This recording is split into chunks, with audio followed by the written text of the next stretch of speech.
Hey everyone, this is Cameron from Renegade Animation on renegadepopculture.com. If you like what we do, please give us a like, a follow, a rating on Apple Podcast or wherever you listen to us. We are everywhere. If you like what we do, make sure to share out our episodes. And if you can, consider supporting our Patreon. That way we can keep doing what we love, and that's talking about the world of animation. And now, on with the show. What's going on, everyone? Welcome to another episode of Renegade Animation on the Renegade Pop Culture Podcast Network. My name is Mike. I'll be your host this evening. Joining me, as always, is the animation guru himself, Cameron. Howdy, howdy. And today, we are finally talking about one of Netflix and Powerhouse Animation's adult animated series, Blood of Zeus. I have been waiting 4 years to talk about this because I think the last time back when the first season came out, it was one of those shows that I missed because we just had a lot of other things going on. What happened was you didn't have time to watch it, so I took reins on that whole segment where I talked about it with a very, at the time, mixed to slightly negative reaction to the first season. Now that they've been super duper busy because they've been doing stuff like the Castlevania series, Seis Manos, which y'all gotta give that thing a second season. It was so fun. And then with Kong Skull Island and then the upcoming Tomb Raider, they've been very busy. So I was honestly a little unsure if we were going to get a second season out of this show by Charlie and Blas Parlapanides. It's like a redemption arc per se of we get a fresh start with talking about this show. We'll get more into redemption in a little bit because that's actually one of the major themes of season 2. But I want to start from the beginning. Season 1, I'll admit, it's not great. The story in both seasons is, I would say, pretty excellent. But I think the animation at the start is a little bit rough around the edges. That's the thing about this show and a few of Powerhouse Animation's previous shows that were not Castlevania. It looked a little rough. Not that these needed to look like Studio Mir or Titmouse's adaptation of The Legend of Vox Machina, but more so than their other shows. Blood of Zeus, which was formerly known as Gods and Heroes, felt like it relied more on static poses, lower frame rates, and more emphasis on dialogue, while its action, which was still pretty well executed, looked not as fluid as their stuff on Castlevania and what have you. And even though that it's funny because Castlevania also has a lot of standing around and talking, but you had the different camera angles and compelling characters and good writing to make up for that fact that they were basically saving all of their money and talent for the big action set pieces. And that was a big problem with this show at first. It got better looking, but you can still tell where they slowed down the animation frames, and it can be a little distracting at points, but the animation still does capture that mood and vibe of horrific, tragic Greek storytelling. This is very much a Greek tragedy, like from the very bleak tone, especially in the first season, with everything that our hero Heron goes through. Do you want to explain what the story is for those who haven't seen this? So it's set in mythical ancient Greece. The series revolves around Heron, voiced by Derek Phillips. He's the demigod son of Zeus, trying to save Olympus and Earth. And basically, what Heron is set out to do is to take down his, well, at the time he doesn't know this, his demonic brother Seraphim, voiced by Elias Tufexis, from essentially teaming up with some of the gods to take down Zeus, along with the giants that Zeus and the gods of Olympus sealed away a long time ago. And apparently, Heron is an original character for the show. It is basically intact with how a lot of these mythological stories were made, where children who were born from a relationship between gods and humans were constantly on the front lines of these stories. It was interesting because I was like, I'm a mythology nut. I have never heard of this guy. And I was thinking it was some character that like nobody talks about. But in a lot of ways, it does result in. It reminds me of how the Fallout TV series handles its story and world, where it just gives you the world of Greek mythology with an original character to interact with the world and the gods themselves, but they have the flexibility and freedom to tell their own story. And I like that. I like Heron as a character. I like how, kind of like how you described, I don't know if I would call him the audience surrogate, but he is sort of the tour guide into the world of Olympus and the Greek gods. Well, it's interesting because Blood of Zeus and Invincible kind of have somewhat similar story beats, because as we go through season 1, we follow Heron's rise to help Zeus and the gods take down these titans and Seraphim with his army, and the tragedy that plays out between the two when they find out that Heron and Seraphim are brothers, where Seraphim ate the flesh off of titans and became this demonic entity. When, as usual with these stories, all the tragedy is brought upon by the ego and actions of the gods themselves, where pretty much all of Greek mythology, all the tragedies and all the drama could have been avoided if they all went to therapy.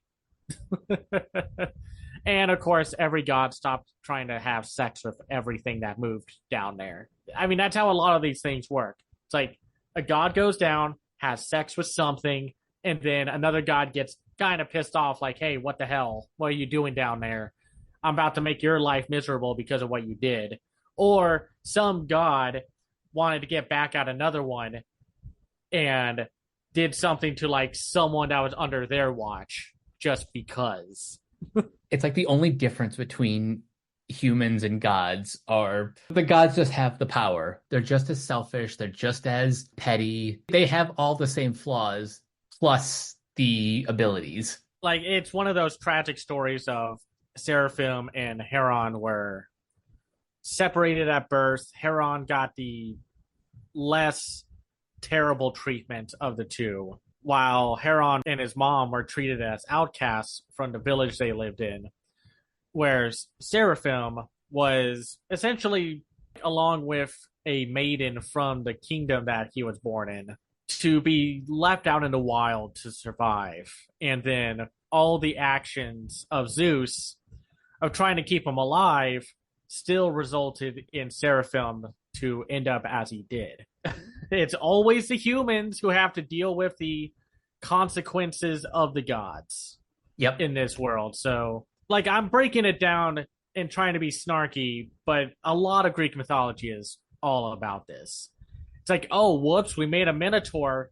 We're going to shove it into a maze, and now we got to find a human to take care of it. What about that guy? Okay, we're going to pick you up, drop you there. Good luck. But what helps with the story so far of season 1 and 2, apparently they have 5 seasons planned out for this show, which fingers crossed they get there, because I want to see this story continue. Like, I was about to say they feel safe because Netflix and Powerhouse Animation have a really good relationship. But even when you have a good relationship with Netflix, they'll cancel something outright, which is okay. Like, that sounds like you're just burning the bridge because you spent too much money. But it's like, so we follow Heron as he learns to work with the anger of his mom dying at the hands of Seraphim and the gods, and then finding out how Zeus is his father and being all like, okay, so you're this almighty god and yet you couldn't save my mom. How am I supposed to feel about that? We watch as Seraphim takes the anger that he has along with Hera, who manipulates him to get back at Zeus, even if it means all the other gods dying by the end of it all, by getting the giants their souls back to use them for her and Seraphim's own desires, even though the giants are still going to like mess them up in the end, because that's how all these things go. These powerful entities saying like, who are about to kill you, agree to make a deal with you, only to have, one hand behind their back with fingers crossed and all Of that course. jazz. Now, I don't think getting through season 1 is the best journey in terms of the story because of how it's paced within the first half, because this thing is only 8 episodes, at least for the first season. The second season is also 8 episodes, where we get the story set up for the first one, and then we jump into a lot of backstory into the second episode. Then it pushes the story forward in episode 3, and then in episode 4, it's all backstory again. And then that just leaves us with 4 episodes to wrap everything up. And that hurts the pacing for me because it was constantly whiplash inducing, where I was like, okay, so now we're not focusing on pushing the story forward. We have to go backwards to learn what happened. And there was like no better way to weave it into the story, at least for what they were able to do. That's always a problem with these, like, well, it's mostly streaming shows that only have 8 to 10 episodes. It doesn't really give you a lot of time to spread out the story, make sure it's well paced, but also making sure that you're not leaving any stone unturned. And then by the time we get to Olympus with Heron and his 2 cohorts that he meets, what were they named? Evios and Kofi, who are voiced by Chris Diamantopoulos and Adedokombo McCormick. I like both of them. They do a really good job being the more like straight man to Heron's half deity origin. Even though we don't really get to learn a lot about them, because then it becomes so much focus on Hera and Seraphim getting the giants back together, and Hercules having to train Heron for the big upcoming battle, and to give up his anger and to be smart, since anger leads to death and all that stuff. I like the drama that happens within everything. I think the voice cast is very good, with Derek Phillips as Heron, Jason O'Mara as Zeus, Claudia Christian as Hera, Elias Tufexis as Seraphim. I really liked Elias as Seraphim. A lot of this show brings in performances that reminds me of those old like Greek mythology movies like Jason and the Argonauts and the original Clash of the Titans, not the 2010s remake and such. That I was gonna say, this feels like those classic Greek stories and Greek adaptations, but set to some, once the animation kind of gets a bit more polished, the action sequences are just really great. They are very good. They don't have the flash of the Castlevania series or the martial arts stylistic touches like Sesmanos has. It has a more, and it's weird to say this with a world of gods and demons and giants and whatever, grounded. Like, until Heron gets his powers, he's pretty much on his own. He has to rough and tumble it like every other human who really can't shoot lightning out of their hands or run really fast like Hermes or Apollo. Hermes and Apollo are voiced by Matthew Mercer and Adam Crosdell. I liked their performances also, and Chris Diamantopoulos actually does a lot of voices for the show alongside Fred Tatasciore because Chris is also Poseidon, and Hera, being as vindictive as she is played wonderfully by, like I said, Claudia and Christian, and it's a good grounded voice cast for this specific show. Not that there isn't like any of that Castlevania snark and sass between everyone. What Evios is for. Yeah. I mean, there was that whole sequence when Evios and Kofi land near one of the giants, and it's just like, and Evios is like, I guess this is the one time where you feel small. Like, the giants also look really cool. They definitely look more demon than I assume would be like normal, like Jotun giants, which, were just big humans and such. You got like a lot of different varieties in terms of designs, which definitely helps break up the usual monotony of fighting just humanoid demons and the occasional larger monster. But I also like Alexia, who's voiced by Jessica Henwick, and her journey of helping and supporting of Heron in his journey, but also her own journey because of how she's partially the instigator of the plot, or at least she's the first person we see fighting the demons Yeah. in the show. And she still continues to play a big role into season 2. But as we all know, Greek tragedies are, well, tragedies. And a lot of twists and turns, drama, death, attempted murder happens. As much as I do like the story, it's not my favorite getting from point A to point B journey due to the weird pacing issues, the often stiff animation that dragged this first season down for me. I'd be lying if I said I didn't have similar issues, but if the writing wasn't as good as it was, I'm not sure I would have wanted to continue past the first season. But because the writing is that good, and because there is definitely the promise for more stories with how everything was set up in the first season, I got really excited for what was set up for season 2. Season 2 just came out fairly recently at May 10th of last month.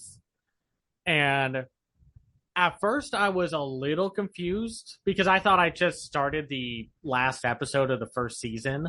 When I turned on season 2, I was like, wait, this is the big battle. Why are we watching this? As we then find out by the end of season 1, well, I mean, we see it in season 1, but we see the results of Heron killing Seraphim and Seraphim finding himself in hell with Hades, who is voiced by Fred Tatasciore. And Zeus is also not alive. But the main driving force becomes, it's revealed to us that Hades is very much not cool or happy about the fact that he has to be the ruler of hell. Like, I know a lot of people probably think about the whole Disney's Hercules perspective, where Hades was also extremely miffed about the fact that he has to take care of, the underworld. Which, yeah, I wouldn't be happy about that either when everyone else gets sunshine, rainbows, and everything in between. And I have to be the guy who deals with dead people. It's like that day job that nobody wants. So what we find out is that Hades sent servants to get this stone. To do so, he was thinking like, okay, if we get this magic stone that helps whoever becomes the ruler of Olympus, we need someone to help with that to get my goal along with Persephone of getting back at Zeus and Hera for the actions of sticking me with hell. Hades, instead of being like, okay, you know what, Seraphim, I'm going to torture you for the rest of eternity because what you did up there was not cool, he makes a deal with him. If Seraphim can get the stone for Hades, he will basically do whatever Seraphim wants, with the obvious fact that Hades is not going to do that. Again, a lot of this driving force of the story is the fact that the gods are the worst. Just again, go to therapy, you lunatics. Talk it out. Maybe share your honest feelings of how you feel about being the ruler of the underworld, Hades. Maybe they can understand it if you just use your words. But instead, they choose violence. As usual. It's weird because this second season has a lot of the same issues as the first season does, but not in a way of like moving the story forward. Next episode's a flashback. The next episode's moving the story forward. The next episode's a flashback. Here, a lot of season two, and I think this what makes it a really good season and a better one overall, is how we focus on Seraphim. It's like how in Invincible learned to be a good hero, while Omni-Man learned how not to be, a mad, rage-inducing sociopath. But then with season two of Invincible, they reversed the story arcs, where Seraphim in this season goes through the redemption arc of letting go of the pain that and rage that he was enveloped in throughout season one, whereas Heron is dealing with the fact that he is becoming Seraphim via the anger that he keeps having to deal with and, putting it aside for the day because, I got a lot of busy stuff to do in ancient Greece. It's the reason why I definitely prefer season 2 to season 1, because not only are they pretty much directly addressing all of the stuff that happened in the first season, where the gods, to some extent, are confronting a little bit of their flaws and all of the things that, make them one big dysfunctional family, which is kind of displayed when Zeus goes to get judged by the people in the underworld. Like, it's a very compelling story of just like how, I guess you could say, Hades was wronged and now he's using that rage for the tragedy of him not being able to be with Persephone, which reminds me of that really old Disney cartoon. I think it was like one of their first ones, not the Steamboat Willie one, but like one of their first Technicolor ones. Oh, where it's like the story of Persephone being led down to the underworld because Hades was like, "You are so beautiful, we cannot be together, but I want you to be with me. But you also can't stay with me because if you eat my food, you're going to be stuck here forever." Like, it's, all that Greek tragedy logic. She eats a few pomegranate seeds and now she's stuck in hell. I don't mean to downplay or find the Greek stories like amusing, but there is something fairly amusing over the whole, like, oh, so because this one woman ate 6 pomegranate seeds, she's now has to be stuck in hell. But again, it's all about how these creatives in this team make their own story using the boundaries of the world of Greek mythology. In a way, you can understand why Hades wants to do this. But of course, like any well-meaning but genocidal plan put into motion, the good intentions are outweighed by the fact that he wants to murder everyone. And unfortunately, Heron doesn't quite get a lot of screen time, or at least from what it looked like to me. Heron gets put into the B plot, while Seraphim is the A plot. And that's not necessarily a bad thing, only because the main theme of this season is forgiveness. And while they could have maybe done a better job of balancing the stories for Seraphim and Heron, I think it's important that they both have a substantial arc so that their paths can cross in, well, 2 significant episodes. One, the episode Crossing Paths, where Heron does meet up with Seraphim, but of course he doesn't recognize him because he's in the human form. And then there's the 3 trials where they actually do get to confront each other, and they're both kind of saying the same thing, like, we need to forgive ourselves and forgive each other because we want to bring peace to everyone.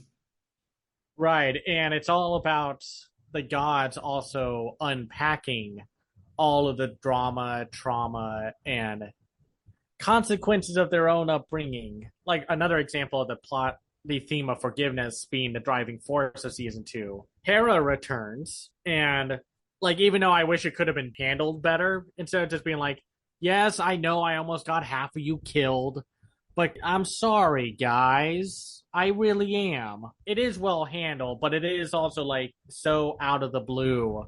Not so much time passed. Some of these people are still mourning their brothers, sisters, parents, and whatever. And you're trying to come down here for forgiveness. And Ares, man, maybe it's just who he is in the original story of Greek mythology. Ares is such a dick. He's the worst. Like, it's played up for laughs, but it's also like, man, you are the worst. What are you doing here? He is literally causing half of the nonsense, and I'm surprised that he wasn't getting punished since he was on the side of Hera and Seraphim, and then realized, like, oh, wait.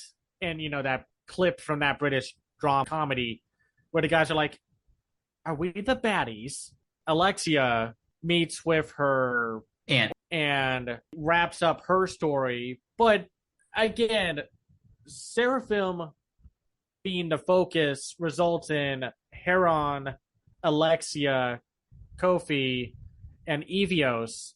Honestly, Evios gets the shortest end of the stick here. Like, I understand when they realize that all the creatures that Zeus had under control are now killing everything wildly. And he's just like, no, man, no, screw this.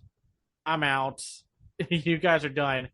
I missed that he basically exited the season by episode, I think, 3 or 4. Yeah. And he just doesn't show up. And I was just like, wait a minute, did he die? Did I miss him? He pulled do you remember that Animaniacs episode where the Warner siblings just leave the cartoon? Yeah. He did that. Oh, that's funny. I was like really confused at first, and no, like the wiki didn't help or anything. So I was like, I had to rewatch like the episode where he vanishes, and I was like, oh, okay, I get it now of why he left, but I still find it really weird how quickly he leaves the scene. And then he just like doesn't come back. He doesn't come back. I assume with how season 2 ends, we will see him in season 3, but we'll have to see if this does get a season 3, because again, Netflix from 2020 and from before now is a lot different from Netflix now. So hopefully we get at least a 3rd season to wrap things up, if they only choose to do 3 seasons. Yeah, because who knows? As much as the creators want to have 5 seasons to tell the story, I don't think, like, based on how much this show costs and what Netflix wants to do with their animation department moving forward, who knows, like, how much longer the season's going to last. I just hope they get at least one more season based on how season 2 ends. Right, because with season 2 as it ends, it has Hades basically going against everyone. I do like this one detail though. When Seraphim goes into where he needs to get the stone, like at the beginning of the season, ends up in Gaia's hands. When he gets there, he persuades the giant guards that are guarding the labyrinth to move along and to tell them, if somebody asks who came through here, tell them it was nobody.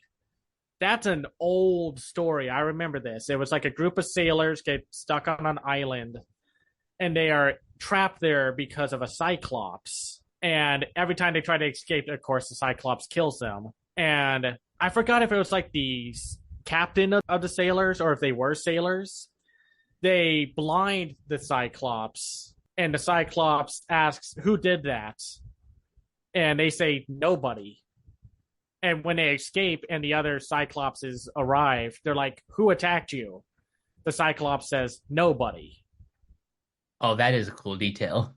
Yeah, so that's exactly what happened here when Heron finally arrives, and it's like, okay, who came through here? Nobody. And it's like, okay, that's cool. Again, taking advantage of the world of the Greek mythology and using it to tell your own story. Very cool. It's amazing how much I turned around on this show because I remember, like I said, back in 2020, I think I was just in a really bad mood. So I was watching Blood of Zeus and I wasn't really impressed with it. So that just kind of stayed with me no matter how good the action was or how good the storytelling got. And here I'm like, this has been pretty good. So we get to the final battle with Hades going against all the gods and such. And at the very end, Seraphim teaming up with Heron to stop the conflict. And this is where like the big payoff happens with Heron's arc of instead of choosing revenge and violence, he chooses forgiveness and tries to convince Hades that he can do that too. Until Hades is like, you know, you make a really flipping good argument. I am fairly convinced to just stop everything now because all of our anger and revenge, it's just going to end with more bloodshed. So, spoiler alerts, he kills Heron, and I was shocked. Same. I was like, whoa, okay, that's a very big risk. I don't want to say it's a risk to kill off your main character. A lot of movies, shows, and games and media and art in general pull these twists all of the time. I was thinking nothing bad was going to happen to Heron. He was going to, I guess, in a way relating to Ultraman, because I have Ultraman on the mind because of the new movie. He's going to Ultraman Cosmos his way into victory, where Ultraman Cosmos tried to, in his respective show, use pacifist ways to take care of conflict. And it almost works. And then Hades is like, but that power be mighty tempting, yo. And almost, well, he gets the stone and he's like, okay, now me and Persephone can live peacefully on Olympus while y'all suffer. And then Gaia, one of the Titans, arrives and it's like, no, man, I am not letting you touch that thing. And now, because of your actions, that, you know, again, you're brought upon by rage and revenge, everyone's going to suffer. I'm going to make sure gods, demigods, animals, monsters, humans, y'all are going to die. We're going to go back to ground zero and we're going to make humanity non-existent. I was like, man, that's a heck of a way to end season 2 on a freaking cliffhanger. That's like Gaia doing the ultimate, I'm putting my foot down on everything. Exactly. It was, oh boy, they just made everything worse. But again, that's a lot of Greek mythology. Just constant petty bickering and interactions with one another, and their actions having profound consequences on the world around them and such. Like, hell, Clash of the Titans, the beginning of that movie, starts with one god unleashing the Kraken on a city because it worships someone, not him. Yeah, I mean, that's really the story. And the action in season 2 is also a big improvement. They moved with making it a little snappier. And I think you mentioned this. The animation feels a little more polished. Yeah, that's something I kind of noticed in like the first 2 episodes where maybe I've just gotten used to the style and these character designs, but I really did find like the characters moved a lot more smoothly. There's still a bit of more obvious CGI with like the automata. I did really enjoy the action in this show. It was really good. Like, Powerhouse is a big name in the action scene for a reason. They are one of the few studios that are willing to do action shows. They really do a great job with action. We've seen it in like the Masters of the Universe shows. Skull Island even has. I forgot that they did the Masters of the Universe series. We still got to finish that. There's another season or a couple seasons that they did since the first one. I'm amazed it has more than 2 seasons. I was thinking that it was just going to be like this self-contained story instead of it moving forward and such. But we'll have to get to that sometime because I know the new season dropped recently. So Revolution. yeah, we'll have to give those two He-Man shows a watch maybe for an episode and compare and contrast the two of them and such. I really turned around on this one.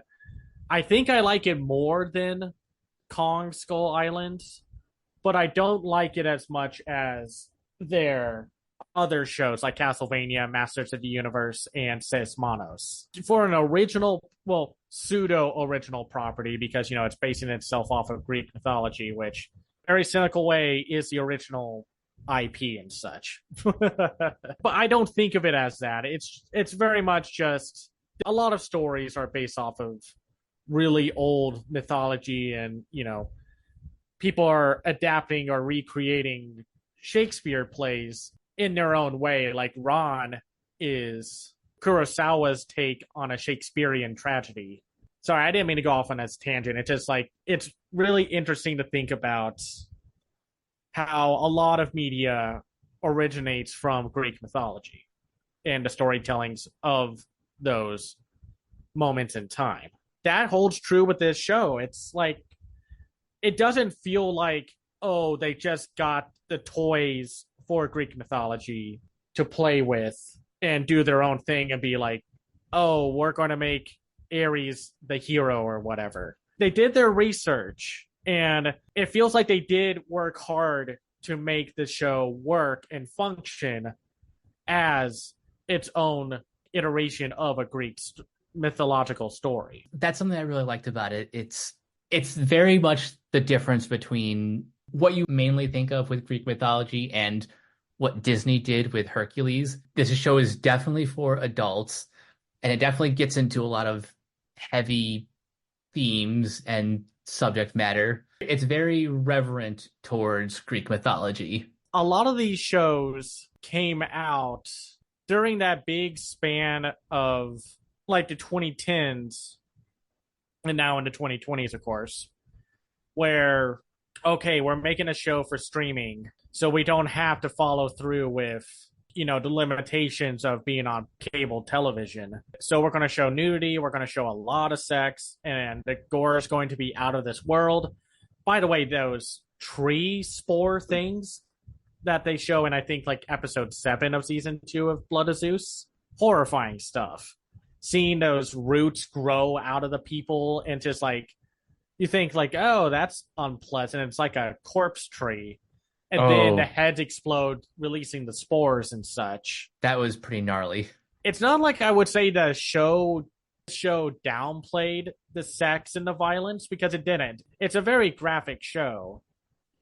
But I guess I'm so desensitized by the fact that like so many shows can be graphic these days that this one felt quaint compared to everything else. I would describe it as tasteful as a lot of the violence can get in a show like this. It's just interesting because these takes of mine are not always like sitting on the forefront. They sometimes like creep up. So to see this show be more story driven than most action adult shows is nice.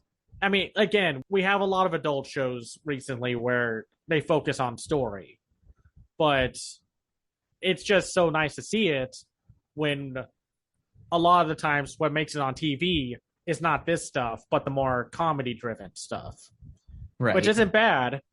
Like, I can't wait to talk about Royal Crackers season 2 because I know we enjoyed that one, but I went through my own redemption arc with this show because I remember I was very flippant about the original season of this show.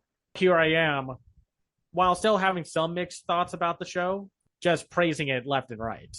And this is why I think it's important to give certain movies and shows that you may not have liked the first time a second chance. It may not always be the case, but if you're open to giving things a second chance, you'll either notice new things that you haven't before, or like what happened with Cameron, your opinion will turn around significantly. Like I said, I think I was just in a bad mood at the time. This was, the later half of 2020. So we were still, elbow deep in the pandemic, which we are still having to deal with. But it was a lot of, I was probably not in a good headspace for a show like this. But I do recommend it. It's not my favorite of Powerhouse's shows, but I think if you like Greek mythology and you like a compelling adult drama, then give this one a watch. Yeah, I second that recommendation. And if you're a mythology nut and are craving more stories like this, then you will probably be interested in Zack Snyder's Norse mythology series, Twilight of the Gods. Man, we're getting that and the Tomb Raider show that Powerhouse is doing. I'm curious to see how that turns out. I'm not the biggest Snyder fan, and a lot of his antics recently have rubbed me the wrong way, but I'm willing to give his show a chance. We'll have to see how that goes. And hopefully, this gets at least one more season before Netflix axes it. For next time, we're going to be talking about Inside Out 2 and Ultraman Rising. Yeah, we'll cross that bridge when we get there. But until then, Cameron, where can everyone find you online? You can find me on Twitter and Blue Sky and Instagram at Cam's Eye View. I have my own website called camseyeview.biz, where I review animated films and shows from around the world called The Other Side of Animation.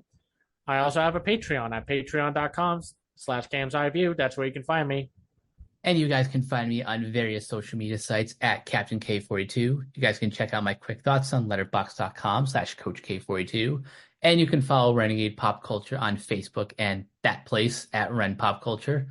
You can also find us on YouTube, on Podchaser. Consider supporting our Patreon at patreon.com/Renegade Pop Culture. Listen to all of our podcasts on Spotify, Apple Podcasts, or wherever you listen. And last but not least, everything can be found at renegadepopculture.com. You can escape, so do we. That'll do it for this episode of Renegade Animation. We will catch you guys later. Peace out.